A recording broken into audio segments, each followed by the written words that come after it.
Langit Jakarta malam itu selalu sama, memancarkan cahaya keemasan yang mahal, tetapi terasa dingin bagi hati yang tahu kebenaran. Di balik jendela penthouse mewah di lantai 45, Risa, sang nyonya rumah, menyesap teh herbalnya. Dari luar, ia tampak seperti patung kesempurnaan, gaun sutra, rambut digulung elegan, dan mata yang menatap kosong pada kerlip lampu kota. Namun, di dalam dirinya, Risa adalah sebuah inti baja yang baru saja selesai menghitung inventaris. Selama 10 tahun menikah dengan Bima, Risa telah belajar satu hal. Kekuasaan bukan terletak pada cinta, melainkan pada kendali finansial. Bima, pewaris tunggal perusahaan konstruksi kelas menengah, selalu percaya bahwa dialah otak di balik kemakmuran mereka. Padahal, 70% dari aset keluarga, termasuk rumah, saham mayoritas perusahaan, dan deposito besar, adalah warisan cerdas dari kakek Risa yang ia kelola melalui holding company atas namanya sendiri. Pekan ini, topeng Bima mulai retak. Itu dimulai dengan hal-hal kecil. Ponselnya yang selalu menghadap ke bawah, panggilan yang mendadak diputus saat Risa mendekat, dan bau parfum murahan yang samar-samar menempel di kemejanya, bukan aroma parfum desainer yang ia berikan. Puncaknya terjadi 2 hari lalu. Bima lupa mematikan tablet kerjanya di ruang baca. Dalam sekejap, Risa melihat layar terbuka pada draft dokumen. Gugatan cerai, pembagian harta bersama. Jantung Risa tidak berdebar, tidak ada air mata, hanya rasa mual yang sedingin es. Bima, dalam arogansinya, yakin bahwa Risa adalah wanita lemah yang mudah diintimidasi. Ia berencana menggunakan uang Risa untuk membiayai kehidupan barunya dengan gadis barunya, seorang pelakor yang Bima pungut dari klub malam pinggiran kota. Namanya Dinda. Bagi Risa, Dinda hanyalah variabel murahan dalam persamaan bisnis yang sudah ia kuasai. Risa membaca berkas itu dengan teliti. Bima telah memanipulasi angka, mencoba mengklaim bahwa aset-aset utama adalah hasil kerja kerasnya, dan bahkan berencana memindahkan dana dari rekening perusahaan ke rekening pribadinya sebelum perceraian diresmikan. Perceraian? Demi Dinda. Risa tersenyum pahit. Tidak segampang itu, Bima. Malam itu, Risa tidak tidur. Ia langsung menghubungi Aldo, penasihat hukum sekaligus manajer keuangannya yang sudah bekerja dengannya sejak ia lulus kuliah. Al, kita punya pekerjaan besar. Bisik Risa di telepon, suaranya tenang, tanpa getaran emosi. Saya ingin semua aset likuid atas nama saya, yang saat ini masih Bima gunakan sebagai dana operasional, ditarik, dikunci, dan dipindahkan ke dalam trust baru. Semua harus selesai sebelum Bima melayangkan gugatan resmi. Aldo, yang tahu persis seberapa cerdas dan terencana Risa, tidak banyak bertanya. Dalam 24 jam, Nyonya, saya akan mengurusnya melalui jalur yang sah dan tidak terdeteksi. Sandiwara dimulai. Pagi harinya, Risa turun ke meja makan dengan penampilan yang berbeda. Ia tampak lesu, mengenakan pakaian santai yang sedikit berantakan. Sayang, kau kenapa? Kau terlihat pucat, tanya Bima, berusaha terlihat prihatin, padahal pikirannya sudah melayang pada Dinda. Risa memainkan peran dengan sempurna. Entahlah, Bim. Mungkin aku terlalu stres memikirkan, sudahlah. Memikirkan apa? Sayang. Bima memasang wajah khawatir palsu. Memikirkan masa depan kita, Bim, kata Risa, menatap mata Bima lurus-lurus. Bima sedikit tersentak, mengira Risa sudah tahu. Aku hanya khawatir dengan perusahaan. Kau akhir-akhir ini terlihat lelah. Aku khawatir jika terjadi sesuatu pada kita. Bagaimana nasib perusahaan dan anak-anak? Ini adalah jebakan. Risa tahu Bima sangat angkuh dengan perusahaan. Tenang saja, Risa, kata Bima sambil terkekeh. Aku yang mengendalikan semuanya. Semua aman. Justru bagus kalau kau memikirkan masa depan. Agar kau tidak terlalu bodoh soal uang. Benar juga. Risa mengangguk polos. Aku ingin kau yang mengurus semua urusan bisnis. Tapi tolong buatkan aku akses data cadangan. Bukan untuk kuintervensi, tapi hanya untuk jaga-jaga. Aku ingin tahu kalau suamiku baik-baik saja. Bima, yang merasa dirinya superior, menganggap permintaan itu sebagai tanda ketergantungan. Ia setuju dan memberikan akses read-only yang dangkal, yang dia yakini tidak akan berguna. Namun, yang tidak Bima tahu, akses read-only itu cukup bagi Aldo untuk memverifikasi lokasi aset-aset tersembunyi. Sambil Bima sibuk makan sarapan dan merencanakan masa depannya yang ia yakini akan cerah bersama Dinda, Risa sudah menyelesaikan fase pertama balas dendamnya. Pukul 11 pagi, berkat kerja cepat Aldo, dana sebesar 10 miliar rupiah yang seharusnya Bima gunakan untuk membeli properti atas nama Dinda, telah resmi ditarik dan dikunci dalam rekening Risa. Sebagian besar saham yang selama ini dikelola Bima untuk kepentingan bersama, kini berada di bawah hak voting Risa sepenuhnya. Risa kembali menatap keluar jendela.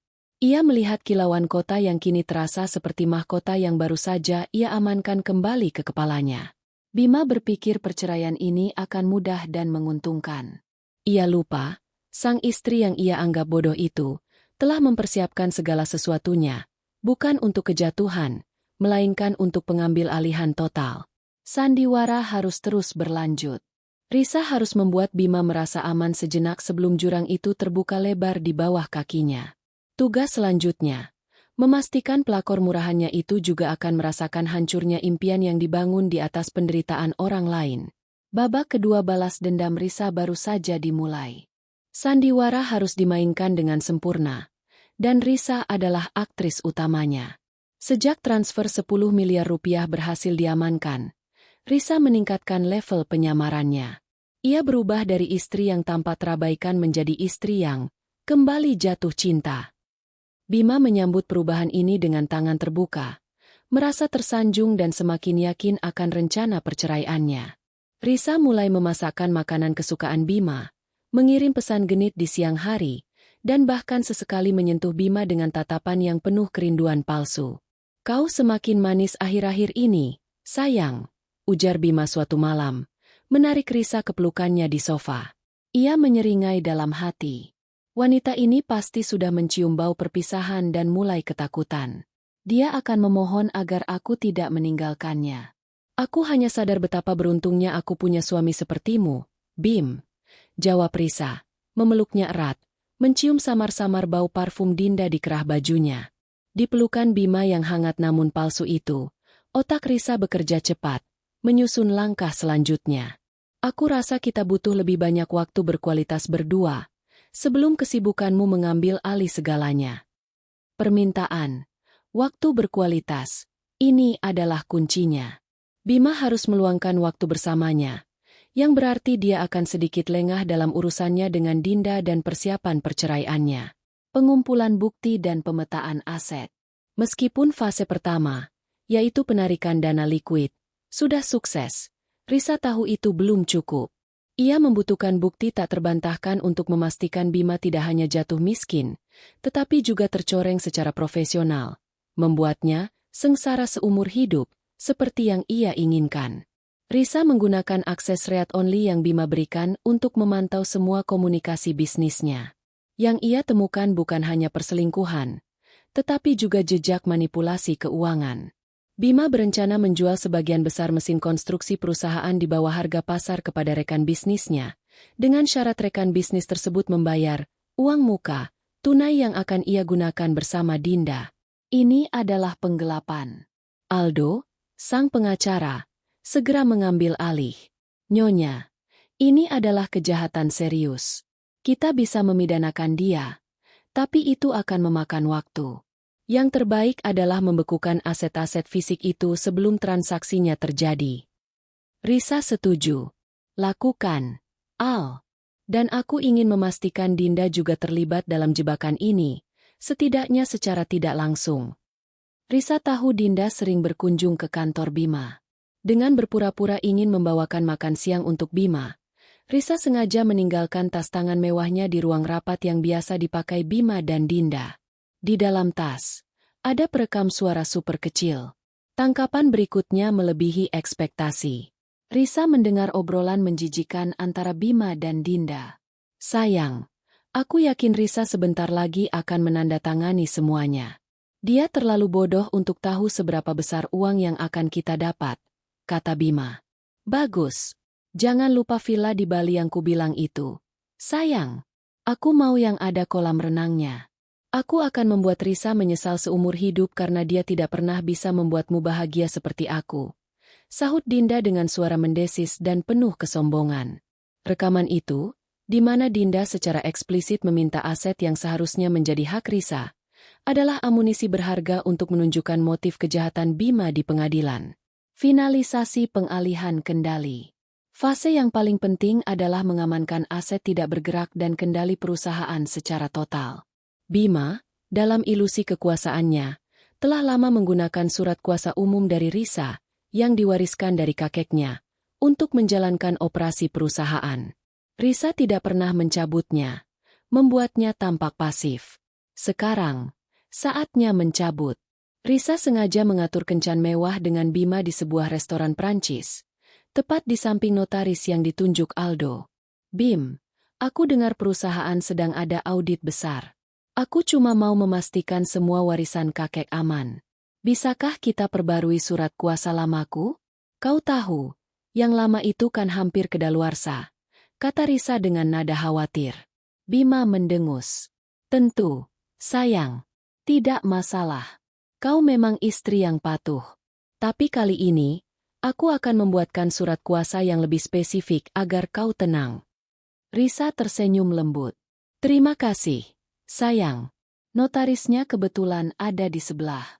Hanya butuh 5 menit. Tanpa sadar, Bima menandatangani 2 dokumen.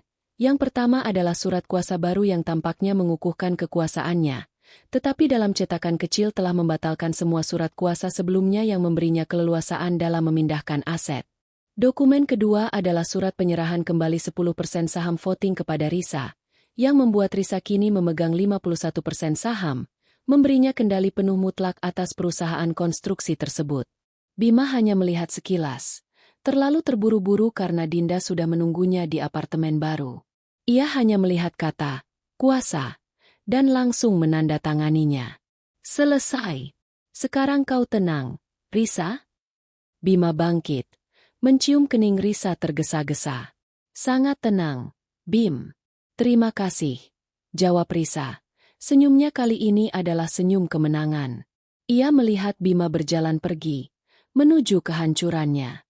Klimaks mini, pengunci penderitaan. Malam itu, Bima, yang baru saja menyelesaikan surat kuasa yang justru melucutinya, duduk bersama Dinda di sebuah kafe. Dia sesumbar dengan penuh keangkuhan. Dinda, sebentar lagi kita akan bebas. Risa itu terlalu bodoh. Dia bahkan baru saja menandatangani surat kuasa yang mengamankan posisiku, kata Bima, tertawa meremehkan. Begitu gugatan cerai masuk, uang kita akan cair. Kita akan keliling dunia. Villa Bali, yacht kecil, semuanya. Risa akan menangis di sudut kamarnya, dan kita akan merayakannya. Dinda memeluk Bima manja. Oh, sayang, kau memang yang terbaik. Kau sangat cerdas. Pada saat yang sama, di penthouse yang kini terasa hampa bagi Bima, Risa menerima laporan final dari Aldo. Nyonya, surat penyerahan hak kendali sudah di tangan. Semua dana telah diamankan di trust Anda. Surat kuasa umum Bima sudah dicabut. Secara hukum dan finansial, Bima sekarang hanya memiliki gaji bulanan dan hutang pribadinya. Dia adalah cangkang kosong. Risa menatap berkas penutup itu, mengambil pulpen emasnya, dan menandatangani dokumen terakhir yang mengaktifkan klausul pembekuan semua aset operasional perusahaan yang Bima kelola, efektif saat gugatan cerai dilayangkan. Klik. Suara pulpen yang menutup itu seperti palu hakim yang mengesahkan hukuman mati finansial Bima. Risa meletakkan pulpen itu. Ia tahu, saat Bima melayangkan gugatan cerai besok, ia tidak hanya akan kehilangan Risa, tetapi juga semua yang ia yakini sebagai dirinya. Jaring harta telah tertutup sempurna. 3 hari setelah Risa berhasil melucuti kendali Bima, dokumen yang dinanti-nantikan tiba.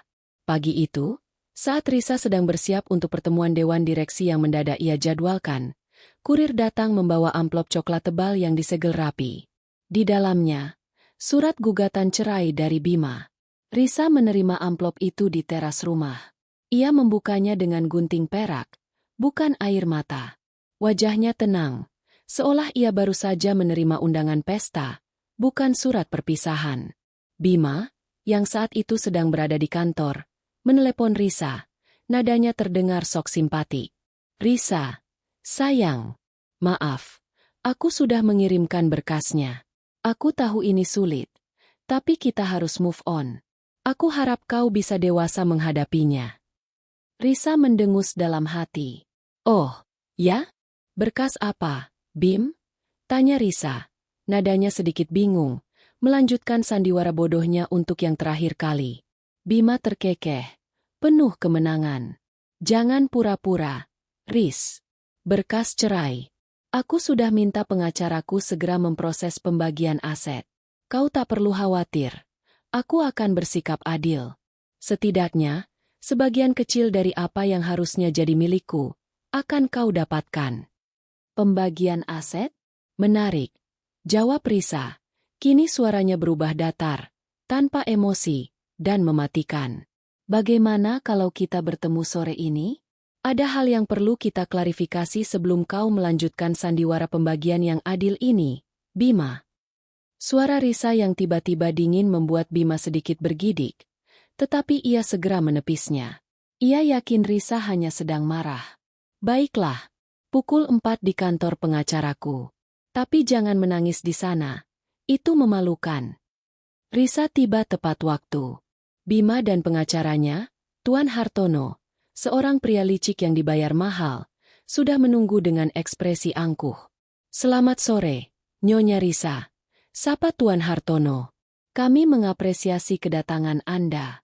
Kami bisa segera membahas penyelesaian yang cepat. Tidak perlu, Tuan Hartono. Potong Risa, menunjuk tempat duduk di seberangnya. Saya di sini bukan untuk bernegosiasi. Saya di sini untuk memberikan fakta. Saya telah menyiapkan berkas kontra gugatan saya. Tolong lihat baik-baik. Risa mengeluarkan sebuah map merah tua yang lebih tipis, namun jauh lebih padat isinya.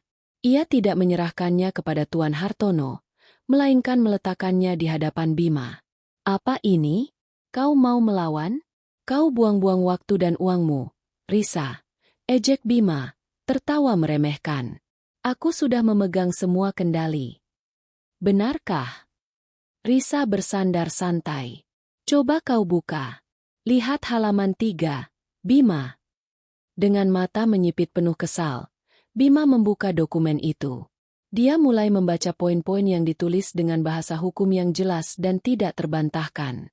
Di sana tertulis poin-poin yang mengumumkan pembatalan semua surat kuasa umum yang memberi Bima wewenang memindahkan aset, penarikan dan pengamanan seluruh dana likuid warisan keluarga Risa ke dalam Irrevocable Trust, dan yang paling menyakitkan bagi Bima, pengalihan tambahan 10% saham voting perusahaan, PT Ananta Karya, kepada Risa, menjadikan Risa pemegang saham mayoritas mutlak dengan 51%. Darah Bima seolah berhenti mengalir. Matanya terbelalak. Wajahnya yang awalnya merah karena arogansi kini memucat pasi. Ini bohong. Kau tidak mungkin melakukan ini. Bima berteriak. Suaranya tercekat. Kau menandatangani surat kuasa baru itu. Risa, kau bilang kau tenang. Aku tenang, memang, jawab Risa. Suaranya tetap lembut, tetapi menusuk. Aku tenang karena aku tahu kau sudah mencabut sendiri semua akses keuanganku yang selama ini kau nikmati. Surat kuasa baru yang kau tandatangani 3 hari lalu itu, Bima, adalah surat pembatalan semua kuasa lamamu yang memberimu keleluasaan. Kau terlalu sombong untuk membaca cetakan kecil, bukan? Tuan Hartono, yang mulai membaca dokumen Risa dengan wajah khawatir, segera meraih ponselnya. Kau tidak akan bisa menghubungi siapapun, Tuan Hartono, ujar Risa. Rekening sudah dikunci. Saham sudah pindah ke pemilikan. Bima, saat ini, secara resmi kau adalah seorang karyawan yang akan segera dipecat, dan seorang suami yang akan digugat cerai tanpa mendapatkan 1 sen pun dari harta yang kau anggap milikmu. Bima sontak berdiri, menggebrak meja. Tidak, aku akan membatalkan gugatan cerai ini. Aku tidak akan menceraikanmu, Risa. Risa tersenyum dingin. Terlambat. Kami sudah memiliki rekaman perselingkuhanmu. Kami memiliki bukti rencanamu untuk menggelapkan aset perusahaan. Kau yang memulai ini. Sekarang, ini adalah gugatan cerai dariku. Dan sebagai pemegang saham mayoritas, aku juga akan memastikan bahwa perbuatanmu yang merugikan perusahaan akan ditindaklanjutkan secara hukum. Di tengah kepanikan Bima, ponselnya bergetar hebat. Panggilan dari Dinda, pelakor yang ia pungut. Risa mengizinkannya mengangkat telepon. Bima mengangkatnya dengan tangan gemetar. Ada apa, Din? Suara Dinda terdengar ceria, penuh tuntutan. Sayang. Bagaimana? Lancar, kan? Aku sudah lihat-lihat katalog Yat kecil. Kita harus segera pesan. Aku sudah bilang pada teman-temanku, kita sebentar lagi kaya raya. Bima menelan ludah, menatap Risa dengan tatapan penuh kebencian dan rasa takut. Dinda, dengarkan aku. Ada masalah. Masalah apa? Jangan bilang kau pengecut. Villa Baliku mana? Suara Dinda berubah menjadi jeritan kasar. Risa bisa mendengarnya dengan jelas, dan Tuan Hartono hanya bisa menunduk malu. Uang itu sudah diambil Risa. Semuanya. Bisik Bima. Aku tidak punya apa-apa. Din. Aku bangkrut. Tawa Dinda pecah. Tawa yang bukan karena senang, tapi karena histeria. Apa? Kau bilang kau pria cerdas. Kau janji aku akan hidup mewah. Kalau kau tidak punya uang, untuk apa aku bersamamu, Bima? Kau hanya pria gagal yang bahkan tidak bisa menceraikan istrimu dengan benar. Jangan hubungi aku lagi. Dinda menutup teleponnya dengan bentakan kasar. Wajah asli Dinda yang hanya mengincar harta akhirnya terungkap, tepat di hadapan Bima dan pengacaranya. Risa memandang Bima, yang kini tertunduk. Tangannya gemetar. Itulah cinta sejati yang kau kejar, Bima. Kau menukar harga dirimu, istrimu, dan seluruh masa depanmu dengan janji palsu yang langsung hilang begitu rekeningmu kosong. Risa berdiri, mengambil map merahnya. Gugatan cerai resmi akan kau terima besok. Namun, hukuman pertamamu sudah berlaku mulai hari ini. Sebelum Bima sempat menjawab, Risa melayangkan pukulan terakhir. Sebagai Ketua Dewan Komisaris dan pemegang saham mayoritas PT Ananta Karya, saya mencabut hak akses Bima sebagai Direktur Utama, efektif saat ini juga. Kami akan segera melakukan audit forensik atas dugaan penggelapan dan pemindahan aset ilegal. Bersiaplah untuk menghadapi proses hukum pidana. Bima, tak segampang itu kau ingin hidup bahagia di atas penderitaanku.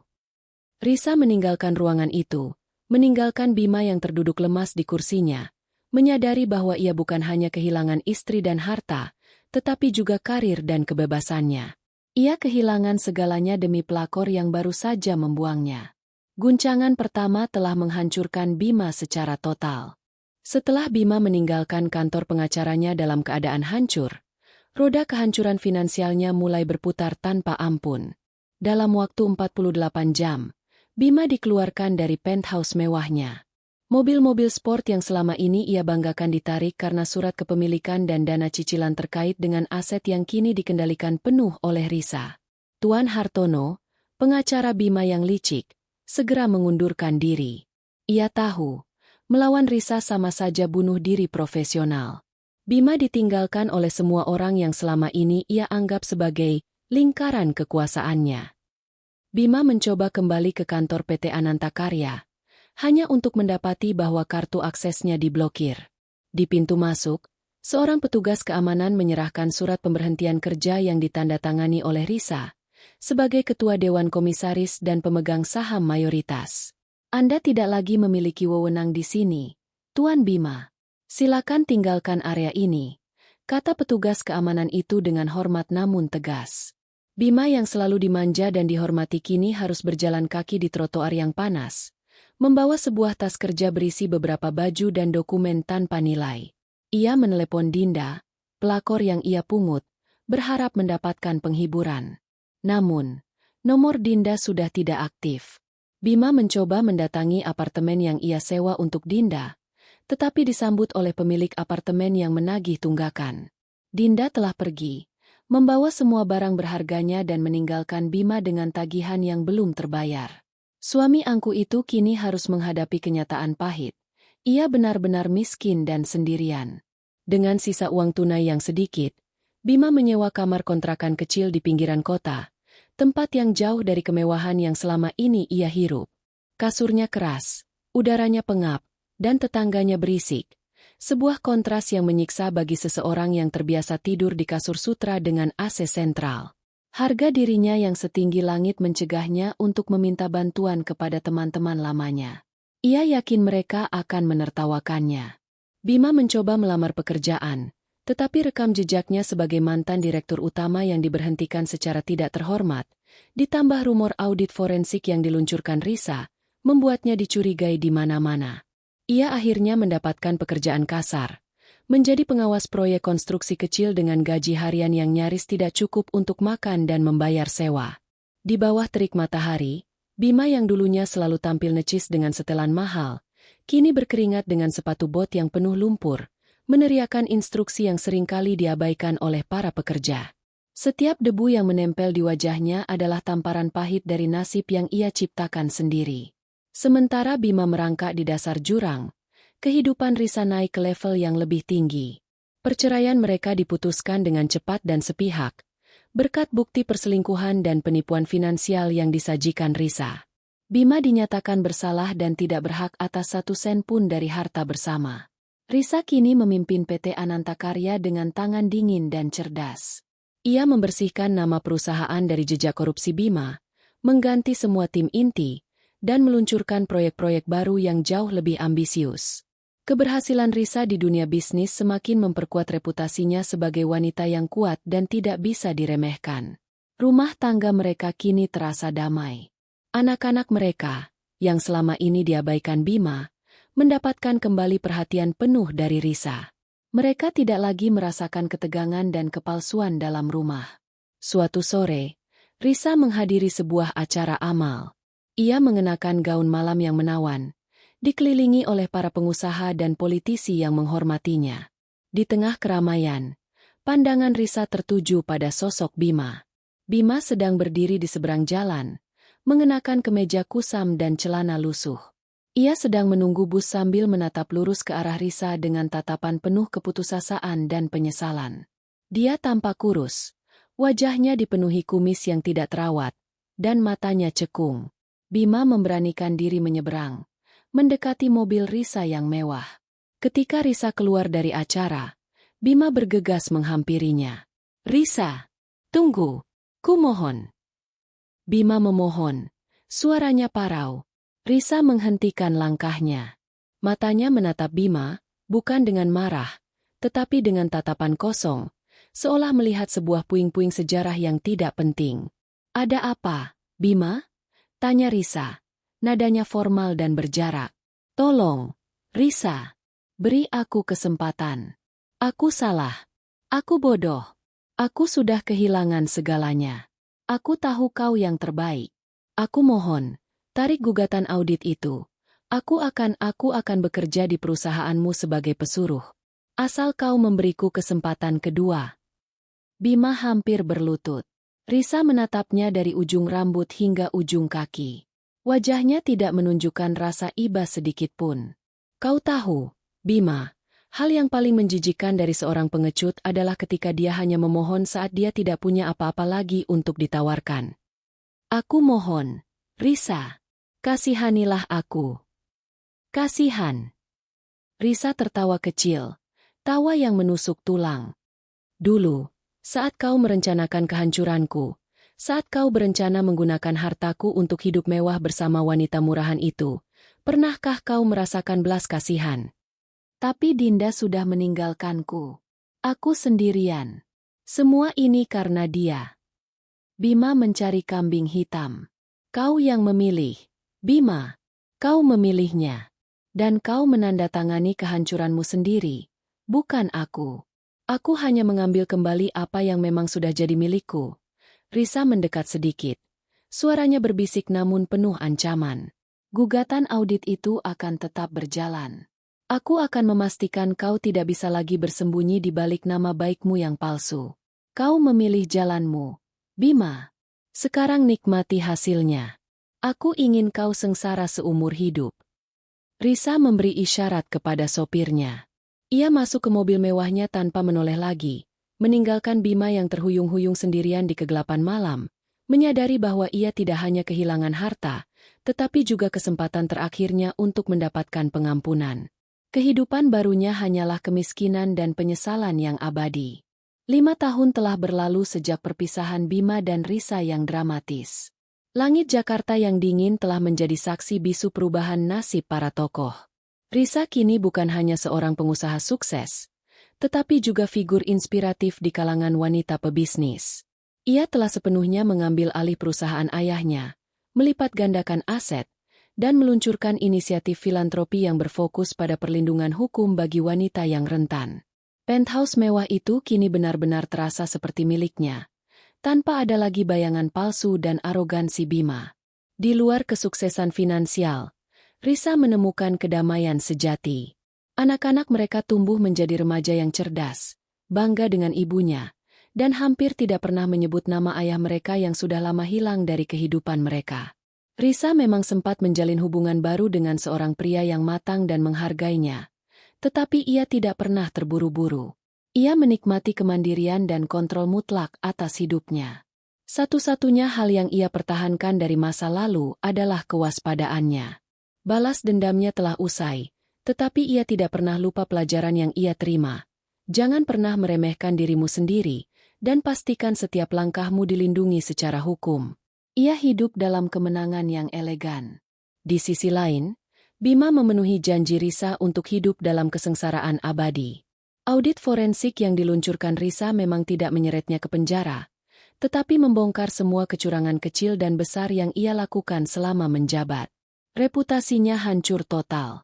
Semua pintu bisnis tertutup baginya. Ia sempat mencoba bisnis kecil-kecilan, tetapi keangkuhannya yang tersisa dan kurangnya modal membuat usahanya selalu gagal. Akhirnya, ia terperangkap dalam pekerjaan kasar yang tidak memberinya masa depan. 5 tahun berlalu, Bima masih menyewa kamar kontrakan kecil. Uangnya habis untuk membayar denda dan membayar hutang kecil yang terus menumpuk. Yang paling menyakitkan bagi Bima adalah penyesalan. Setiap kali ia melihat berita tentang kesuksesan PT Ananta Karya atau melihat foto Risa di majalah bisnis, ia diserang rasa mual. Ia tidak menyesali Risa, tetapi ia menyesali harta yang ia hilangkan dan status yang ia buang demi kesenangan sesaat dan wanita murahan. Pelakor yang ia pungut, Dinda, menghilang tanpa jejak, kembali ke kehidupannya yang tidak jelas, membawa serta rasa malu yang Bima rasakan. Tidak ada yang datang menolongnya. Ia telah menjadi bayangan dari dirinya yang dulu, terkunci dalam lingkaran kemiskinan dan penyesalan yang ia ciptakan. Suatu siang, Risa mengadakan pertemuan dengan arsitek di sebuah kafe terbuka untuk membahas desain yayasan sosial barunya. Ketika ia sedang melihat-lihat rancangan, pandangannya terhenti. Di seberang jalan, Bima sedang bekerja. Ia menjadi petugas kebersihan, menyapu trotoar di depan kafe itu. Wajahnya tertutup debu, punggungnya membungkuk, dan gerakannya lamban karena kelelahan. Tidak ada lagi jejak-jejak direktur utama yang gagah. Bima tidak melihat Risa. Ia terlalu sibuk berkutat dengan sapu dan debu di hadapannya. Risa hanya menatap sebentar. Ia tidak merasakan kebencian, tidak ada rasa marah, hanya rasa puas yang dingin. Ia telah mencapai tujuannya. Bima menderita bukan karena ia dijebak, tetapi karena konsekuensi logis dari pilihan buruknya. Risa tidak perlu mengotori tangannya lagi. Kenyataan sudah melakukannya. Sambil menyapu, Bima menjatuhkan sapunya dan mendongak. Matanya yang lelah mencari keteduhan. Pandangannya tidak sengaja bertemu dengan Risa. Bima tersentak. Ia melihat Risa yang duduk elegan, tertawa ringan dengan arsiteknya, menikmati kopi mahalnya, dan memegang pulpen emas. Pulpen yang sama yang Risa gunakan untuk menandatangani akhir hidup Bima. Bima panik, menundukkan wajah, dan buru-buru memungut sapunya. Berpura-pura sangat sibuk membersihkan sudut yang tidak kotor. Risa tersenyum tipis. Ini adalah balasan yang abadi. Bima akan selalu berada di bawah, menyaksikan kemenangannya, tanpa daya untuk menggapainya. Risa kembali menatap desain yayasannya. Ia menutup folder dan berkata kepada arsitek, "Desainnya sempurna. Mari kita mulai. Masa depan membutuhkan fokus kita." Risa tidak menyebut Bima. Baginya, Bima hanyalah bayangan di trotoar. Puing-puing masa lalu yang ia injak saat melangkah menuju masa depan yang cerah dan penuh kendali.